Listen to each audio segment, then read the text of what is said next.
eu sou Júnia Lemos e hoje nós vamos dar continuidade ao nosso assunto, que é Roma Antiga. Hoje nós vamos trabalhar a expansão do Império Romano, né? Expansão essa que se dá do século V a.C. ao século III depois de Cristo, tá? Nós vamos ver aí que essa expansão ela vai se dar devido ao fortalecimento do exército romano e também devido à necessidade aí de terras. Roma começa a crescer e não tem terra produtiva o suficiente. Qual a solução? Partir em busca de terras, né? E nós vamos ver aí que Roma vai estar envolvida em dois processos de expansão. Nós temos o primeiro, que é o processo interior, que é pela Península Itálica, e o processo exterior, né, pelo exterior, que nós vamos ver aí, que é pelo Mar Mediterrâneo.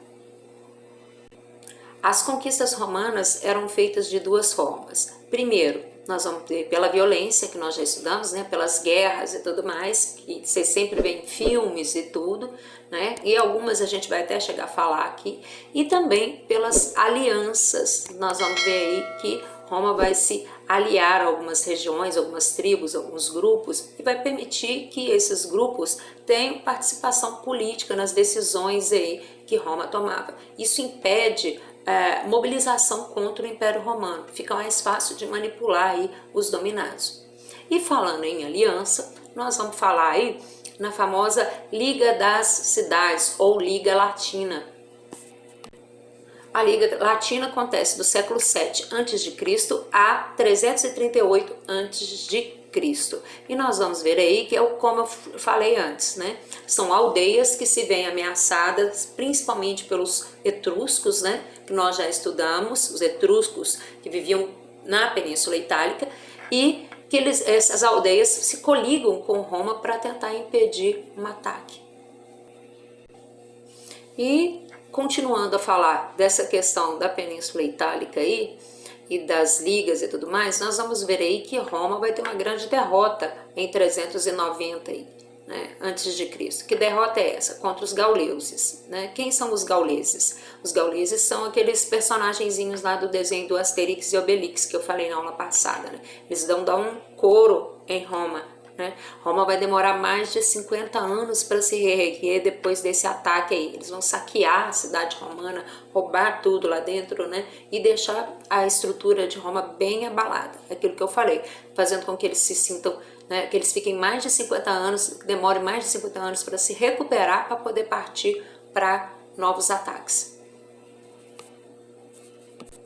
É por isso que os desenhos do Asterix e Obelix, vocês vão ver que sempre eles estão ironizando, rindo, fazendo uma ironia com relação a Roma e os gauleses que eram considerados bárbaros, né?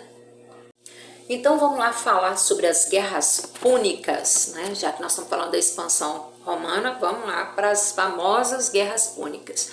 As guerras púnicas, elas vão durar por 131 anos, elas vão de 264 a.C. a 146 a.C. e são chamadas de guerra púnica porque era a forma que o romano se referia ao morador de Cartago, né? Ao cartaginense. Ele chamava esse povo de punite. Então toda vez que eu estiver falando em guerras púnicas, eu estou me referindo a conflitos entre Roma e Cartago.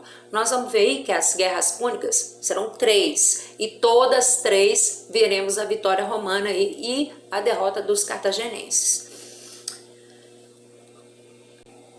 Ah, professora, mas onde fica Cartago? Existe até hoje? Cartago ficava onde hoje é a Tunísia. Na época era uma potência, igual eu falei para vocês, tinha 35 quilômetros de perímetro de muro para proteger aí, tá?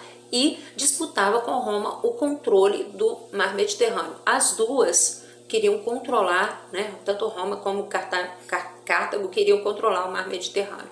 E nós vamos ver aí que nessa disputa Roma acaba invadindo, né, conquistando a Sicília. A Sicília era um importante centro comercial aí, né, um parceiro comercial dos cartaginenses, e eles não vão gostar disso aí. E não vai ser só a Sicília que os romanos vão atacar, né? Vai sair dominando Córcega, Sardenha, dominando isso tudo aí, né? Passando o rodo nisso tudo. O que acontece? Né? Os cartaginenses irritados aí vão partir para a guerra contra os romanos, né? Vão acabar sendo derrotados, né? A população e a economia dos cartaginenses vai acabar ficando muito abalada e nós vamos ver que isso aí vai despertar neles mais tarde, né, lá para 218 a 201 a.C., uma nova batalha, que nós vamos chamar de Segunda Guerra Púnica. A Segunda Guerra Púnica nada mais é do que consequência da primeira. O que acontece? Os cartaginenses não aceitam, né, ou eles não aceitam o sentimento de derrota, eles não aceitam a derrota. E a Segunda Guerra Púnica, igual eu falei para vocês, nada mais é do que a consequência da primeira. Nós vamos ver aí que os cartaginenses eles estão insatisfeitos com a derrota. E eles estão lá na Península Ibérica, lá, ó, juntando ouro e tudo mais para tentar se reerguer para fazer um segundo ataque. E nós vamos ver aí que quem vai liderar os ataques agora da Segunda Guerra Púnica é um cara chamado de Aníbal. Aníbal era um estrategista, né, um oficial que dominava a estratégia de guerra. E ele chega até Roma, ele vai atacar Roma como? Dando a volta nos Montes Alpes e chegando aí para atacar os romanos. Nós vamos ver que ele vai partir para essa Segunda Guerra Púnica com uma manada de elefantes, né? Essa manada de elefante aí, imagina ele marchando com seus soldados, mais uma manada de elefante. O negócio é que essa manada de elefante acaba assustando os romanos e o Aníbal tem até algumas vitórias representativas, tá? Vai ser até interessante, ele tem algumas vitórias, mas nós vamos ver que os romanos acabam virando o jogo, ganhando aí, matando o Aníbal, né, e obrigando aí os cartaginenses a deixar a Península Ibérica. A Terceira Guerra Púnica, 150 a 146 a.C., e agora é o tiro de vez aí, né, o tiro final aí para a derrota dos cartaginenses. Roma cerca a cidade de Cartago, saqueia, destrói a cidade e se torna potência aí, dominando o mar Mediterrâneo. Eles inclusive vão começar a falar, né, eles vão chamar o mar Mediterrâneo a partir desse momento de Mare Nostro, né, ou Mar Nosso, arrogância pouca, né? Eles vão se referir ao mar Mediterrâneo como o Mar Nosso, Mare Nostro, tá? Porque eles dominam toda essa região depois dessa última guerra púnica aí com os cartaginenses.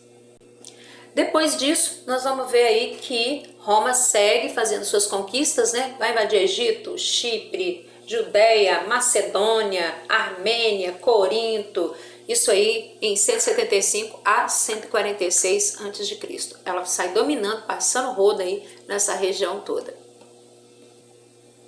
Mediante aos conflitos, Roma vai estar cada vez mais dependente do exército, dos militares e dos generais romanos, né? Ela precisa se proteger. Então nós vamos ver que esses militares acabam a cada momento tendo maior participação política na história romana.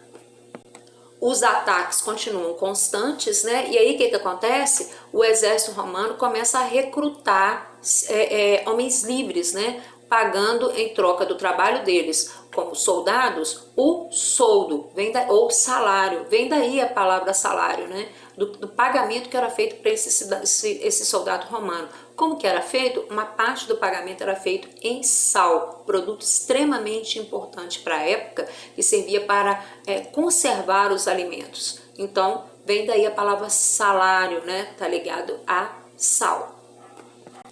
Os generais romanos, nesse período, começam a se tornar cada vez mais fortes, né? E eles vão trazer os soldados sob o controle constante deles aí, ó. Então, nós já estamos começando a ver a mudança aí do sistema político que nós vamos ter em Roma agora, né? O sistema, então, de república está começando a ruir e nós estamos começando a dar o pontapé para o que a gente vai estudar aí, que é a última fase aí da questão romana, que seria o império. E é isso, hoje a gente vai trabalhar só as guerras púnicas, né, o processo de expansão territorial de Roma. Na próxima aula nós vamos trabalhar o surgimento, a decadência do sistema republicano e o surgimento do que nós vamos chamar de Império Romano. Ok? Não deixe de se inscrever no canal. Até mais!